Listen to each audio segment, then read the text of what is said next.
কলেজে তো গিয়েছিলাম, কিন্তু কলেজে আমরা ক্লাস করিনি। যেতে হলো আমাদেরকে স্কুলে। কেন তা স্কুলে যেতে হলো চলো তোমাদেরকেও শেয়ার করি। তো আমরা হেঁটে হেঁটেই চলে এসেছিলাম, যদি আমাদের একই পথে আমাদের স্কুল পড়ে। স্কুলটা আরও কাছে আমার বাড়ি থেকে। তো হেঁটে হেঁটে চলে এসেছি আমি আমার বান্ধবী। এটা আমাদের স্কুল, দেখতে পাচ্ছ। এই স্কুলে যে কত মজা করেছি আমরা, তা তোমাদের ধারণাই নেই। খুব ভালো, দুঃখ কষ্ট মিলে, সুখও মিলে সব আমাদের ভালো গিয়েছে। তো আজকে এসেছিলাম কন্যাশ্রী আমাদের ট্রান্সফর্ম করতে, মানে কলেজে যেটা করে কন্যাশ্রী তো করতেই হবে আমাদেরকে। এটা আমাদের মাঠ, মানে ছোট্টই মাঠ কিন্তু ভালো। আমাদের সব ধরনের খেলা টেলা সেখানেই হতো। তো আমরা গোটাটা ঘুরছিলাম, যে অনেকদিন পর স্কুলে আসলাম, চল একটু ঘুরেই আসি, বান্ধবীকে বললাম।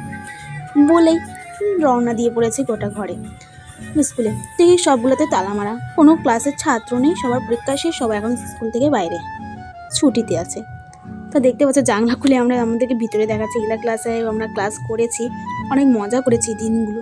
ছোটোদেরকে অনেক বকেছি, ছোটোদের সাথে মজা করেছি, টিচার্স ডে পালন করেছি, টিচার হয়েছি নিজেরাও অনেক ক্লাস বাঙ্ক করেছি, নিজেরাও ক্লাস নিয়েছি, নিজেরাও ক্লাস করিয়েছি, নিজেরাও মানে কি বলবো, খুব ভালো। মানে আমার 12টায় গিয়েছে, সেটা আমি তোমাদেরকে জানো বলেই রেখেছি।